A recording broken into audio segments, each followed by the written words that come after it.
කොහොමද ඉතින් ඔයාලට අපිට නම් ඉතින් අද හොඳටම වැස්ස. ඉතින් වැස්ස වෙලාවේ එළියට යන්නත් බැරි හින්දා මම බබාලා දෙන්නත් එක්ක මේ විදියට සාලෙට වෙලා පොඩ්ඩක් හිටියා.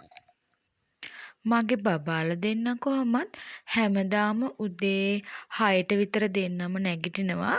දෙන්නම නැගිට්ටට පස්සේ හැමදාම එයාලා මේ විදියට සාලේ මම පැදුරක් එලලා ටීවී එකේ එක්ක කාටුන් එකක් එක්ක සින්දුවක් එයාලා කැමති දෙයක් ඉතින් දාලා දෙනවා. ඊට පස්සේ අක්කයි මල්ලි දෙන්න මේ විදියට සාලෙට වෙලා සෙල්ලම් කරනවා. ඉතින් ගොඩක් වෙලාවට අපේ ලොකු දුව මෙන්න මේ වගේ වැඩ තමයි කරන්නේ. එයා ආස ඇඳුම් සපත්තු මේ විදියට සාලේ ලස්සනට එලලා තමයි එයා සෙල්ලම් කරන්නේ. මට ඉතින් අපේ දුවගේ මේ වගේ වැඩ මතක් වෙද්දී මගේ චූටි කාලෙත් මතක් වෙනවා. මමත් ඉතින් චූටි කාලේ මේ විදියට සෙල්ලම් කරන්න ඇති කියලා මට හිතෙනවා. මගේ අම්මා වෙලාවකට මට කියනවා මමත් එයා වගේමයි කියලා. මමත් හුඟ වෙලාවට ලස්සන ඇඳුම් ඇඳගෙන ලස්සන සපත්තු දාගෙන චූටි කාලේ මේ විදියට සෙල්ලම් කරාලු. මගේ දුවත් ඒ වගේම තමයි. එයාත් ඒ විදිහමයි. මොකක් හරි ලස්සන ඇඳුමක් ඇඳගෙන සපත්තු දෙකක් දාගෙන ලස්සන නටුන් නටනවා. ඉතින් ඔයාලා බලනවාද මේ කවුද රෙද්දකුත් පොරවගෙන නිදාගෙන ඉන්නේ කියලා. මේ ඉන්නේ අපේ තාත්තගේ අම්මා. ඒ කියන්නේ ආච්චි. එයාත් අපේ ගෙදර ඇවිල්ලා ඉන්නවා මේ දවස් ටිකේ. ඉතින් එයාට සීතලයි කියලා එයා මේ විදිහට රෙද්දකුත් පොරවගෙන නිදාගෙන ඉන්නවා සාල්ට වෙලා. ඉතින් මගේ චූටි පුතත් එහෙට මෙහෙට සෙල්ලම් කර ඉන්නවා උදේ වරුවේ. ඉතින් ඊට පස්සේ අපේ ගෙවල් ළඟින් චූන් පාන් ලොරිය ගියා. අපේ දුවට ඉතින් පීස එකක් කන්න ඕනි කියලා කිව්වා. වැස්ස වෙලාවෙ ඉතින් අපිටත් හිතුණා බනිස් ගෙඩියක් කාලා කෝපි එකක් බොන්න ඕනි කියලා. ඊට දුවටත් මේ විදියට අරන් දුන්නා. එයා දැන් ඉතින් ඉඳගෙන කනවා උදේම. එයාගේ තේ එකත් බීලා ඉවර වෙලා ඊට පස්සේ ඉතින් මමයි අපේ ආච්චි විතරයි ඒ වෙලාවේ හිටියේ. අම්මත් වැඩට ගිහිල්ලා මේ ඊට පස්සේ මමත් ආච්චිටයි මටයි කෝපි දෙකකුත් හදාගෙන බනිස් ලොරියෙන් ගත්ත බනිස් දෙකත් අරගෙන තේ ටිකක් බොන්න කියලා තමයි හදන්නේ. ඒත් එක්කම චූටි පුතත් ඉතින් සෙල්ලම් කර ඉන්නවා. කිසිම කරදරයක් නැහැ. ඉතින් එයාත් එක්ක වැඩ ටික කරගන්න පුළුවන් මට. මම ඉතින් එයාව පුරුදු කරගෙන ඉන්නේ මේ විදිහට. නැත්නම් ඉතින් ටිකක් අමාරු වෙන්නේ. බබාලා දෙන්නෙක් එක්ක වැඩ කරනකොට හරිම අමාරුයි ඉතින් අපිට. බබාලා එක්කෙනෙක් දෙන්නෙක් තුන්දෙනෙක් ඉන්න අම්මලා දන්නවා ඉතින් කොච්චර වේගෙන් අපි දවසේ වැඩ කටයුතු කරනවද කියලා. තව දෙයක් මේ බලන්නකෝ වැස්සෙහිඳ මගේ බබාගේ රෙදි වේල ගන්න විදිහක් නෑ අනේ මට. මම ඇතුළත් වල් බැඳලා දාලා තියෙනවා. මේ විදිහට ඇඳුම් වැටෙයි පොටු උඩයි හැමතැනම ඉතින් රෙදි දාලා තමයි වේල ගන්නෙ. හුඟක් වෙලාවට වැස්සෙහිඳ පැම්පසුත් මම මෙයාට අන්දනවා. හැම වෙලේම ඉතින් පැම්පස් අන්දන් හිටපුවාම එයාටත් කරදරේනේ. මේ බලන්නකෝ ඉතින් මම දැන් කෝපි චුට්ටක් බොන්න කියලා තමයි හදන්නේ. බනිස් ගෙඩියකුත් කාලා. හුඟක් වෙලාවට මගේ ලොකු දුව එයාට මොනවා හරි දෙයක් කන්න දුන්නාම එයාගේ මල්ලිටත් කවනවා. එයා හරි ආසාවෙන් තමයි මේ දේවල් කරන්නේ. ඒවට තව මල්ලිට මාස 8යිනේ. ගොඩාක් දේවල් මම කියනවා ඉතින් කවන්න එපා කියලා. මට එයා හරි ආසාවෙන් මේ දේවල් කරනවා. අපි දන්නවද මොකද හදන්න යන්නේ කියලා? පුස්තරේ. ඉතින් අපි කඩෙන් ගෙනල්ලා තියෙනවා කෙසෙල් ගෙඩි අන්නාසි මේ ගස් ලැබු අබ ගෙනල්ලා තියෙනවා. දැන් අම්මයි මමයි පුස්තරේ ටික හදන්න යන්නේ. වීඩියෝ එක දිගටම ඉන්න.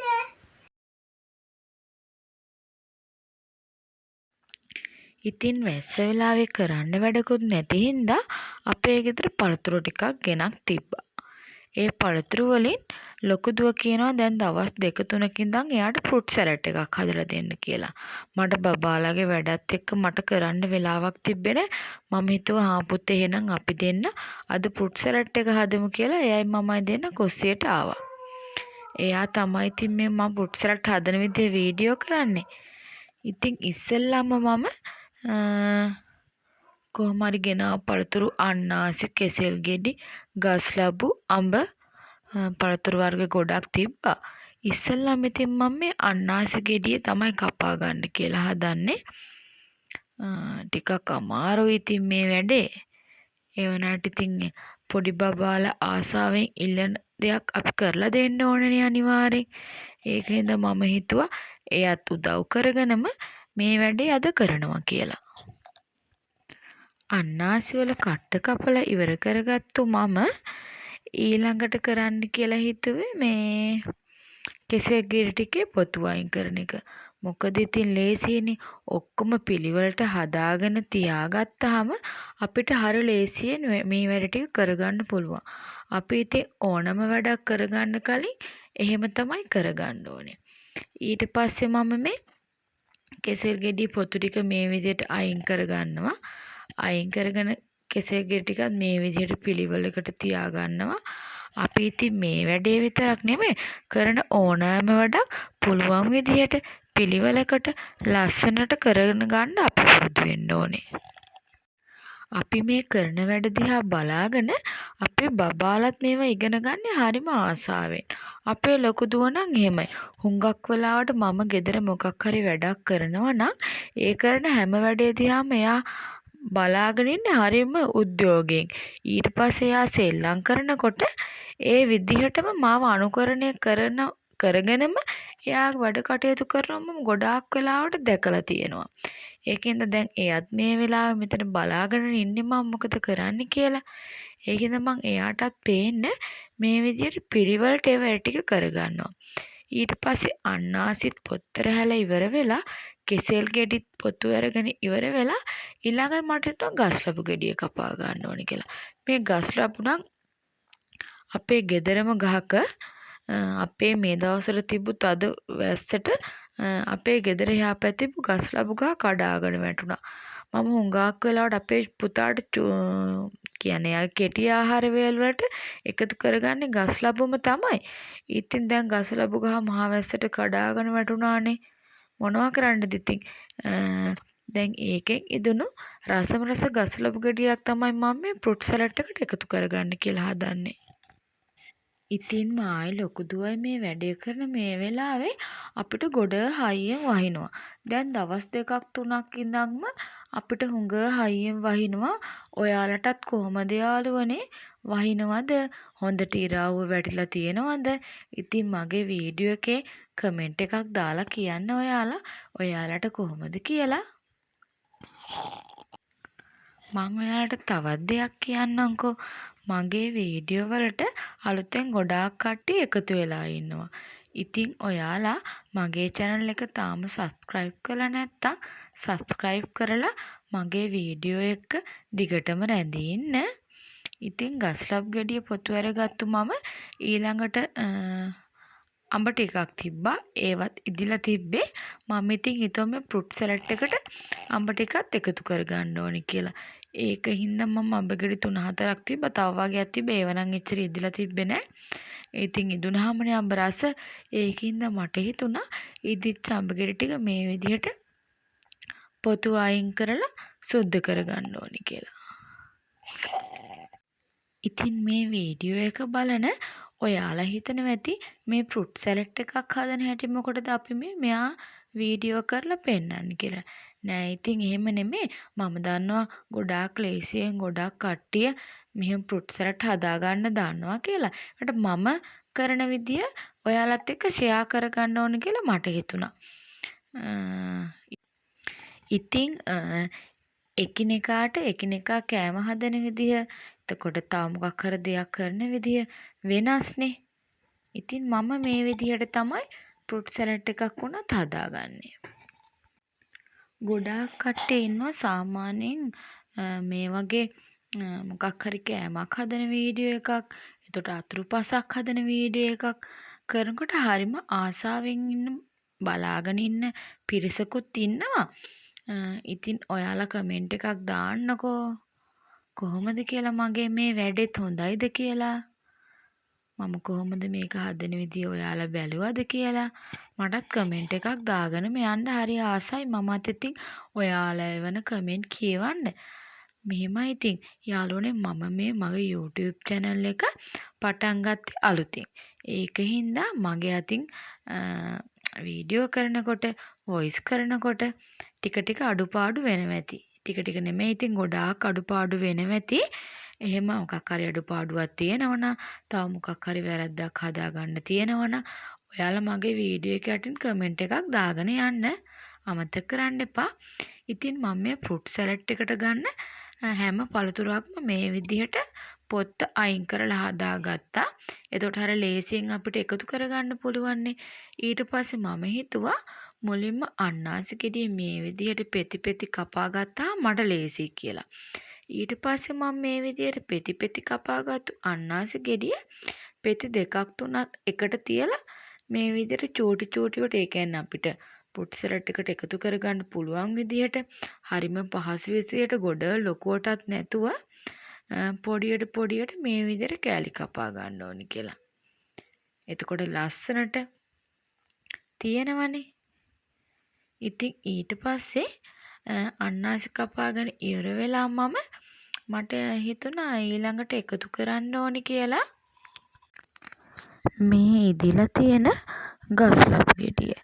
මේ ගස් ලබු වලට මේ රතු ගස් ලබුත් කියලා කියනවා. මොකද දන්නවද? හරිම රසයි මේ ගස් ලබු ගෙඩිය. මේ ගස් ලබු ගෙඩිය අපි හදාගත්තේ ඒ කියන්නේ දැන් අපේ ගෙදර කහ ගස් ලබු තියෙනවා. තිබ්බට මේ සමහර ගස් ලබු තියෙන ටිකක් දිය රහයි වගේ. මේ ගස් ලබු ගෙඩිය අපි නැන්දලා ගෙදර ගිහිල්ලා නැන්දලා ගෙදරින් කාලා ඇට වගේක් ගෙනල්ලා තමයි මේ ගස් ලබු ගෙඩිය හදාගත්තේ. මේකේ ඇතුළ මේ රතු පාටට හුරු තැඹිලි පාටක් තමයි තියෙන්නේ. මේක කනකොටත් හරිම රසයි කටට. මේ ඔයාලත් බලන්නකෝ ඔය පැලතවන් වල එහෙම තියෙනවා මේ රතු ගස් ලබු කියලා. මේ ඉල්ලපුවාම ඉතින් ඔයාලටත් දෙයි. මම කියනවට ඉතින් ඔයාලත් try කරලා බලන්නකෝ රතු ගස් ලබු පැලයක් ගෙනල්ලා හදලා කොහොමද රස කියලා. කහ ගස් ලබු වගේද රතු ගස් ලබු කියලා.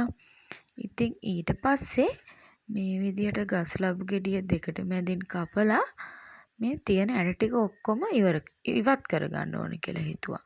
චූටි චූටිවට කපාගෙන කෑලි වලට ඇට ටික ඔක්කොම අයින් කරගෙන මේ කියන්නේ දිග අතට වගේ කපලා පොඩි පොඩි කෑලි වලට කපලා එකතු කරගන්න ඕනේ කියලා හිතුවා.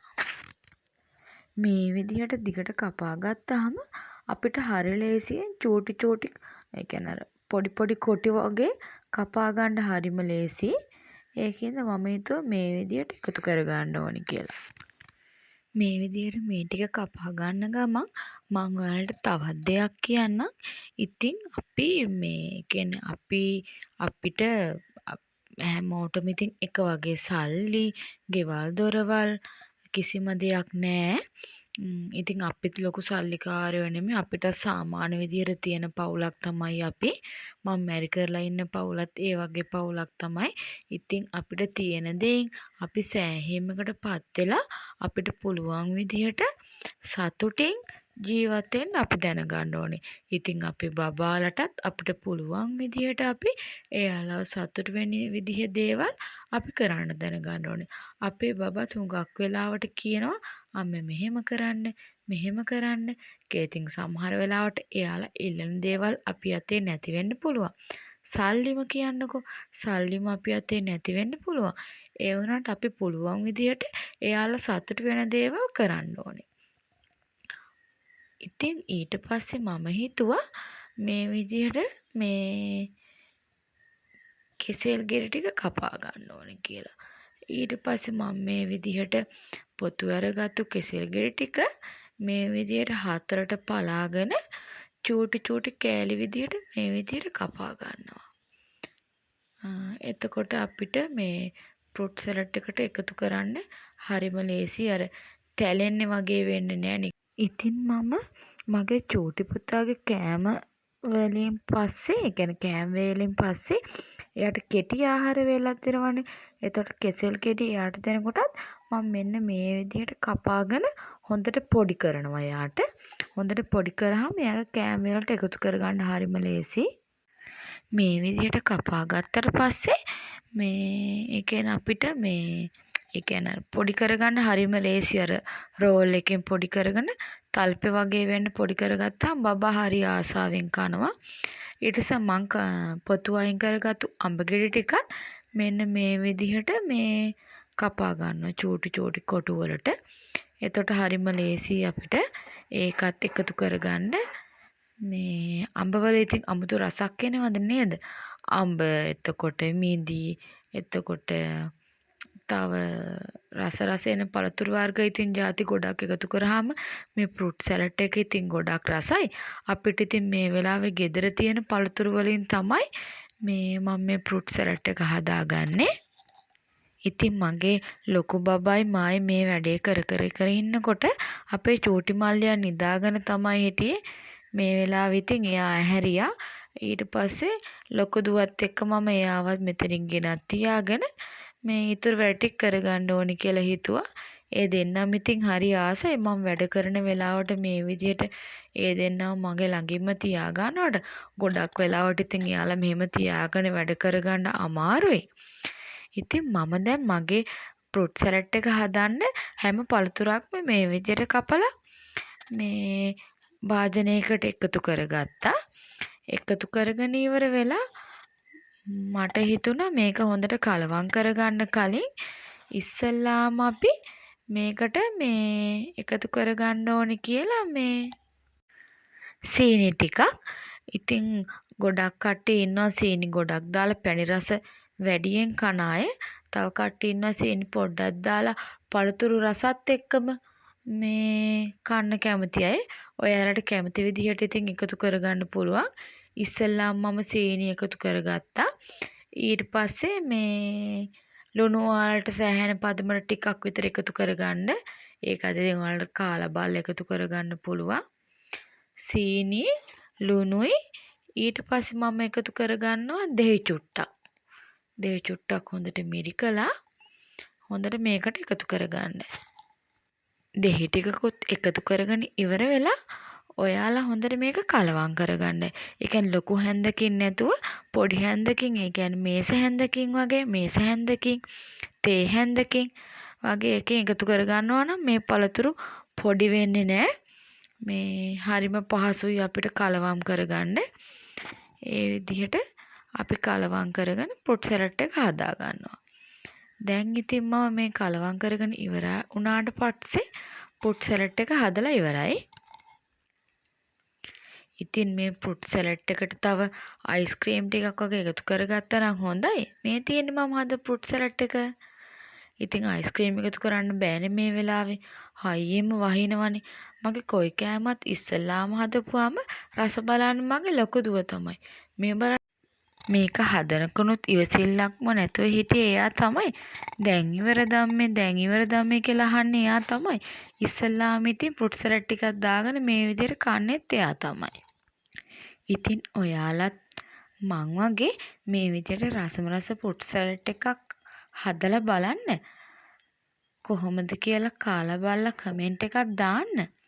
ඉතින් අද වීඩියෝ එකෙන් මම නවතිනවා.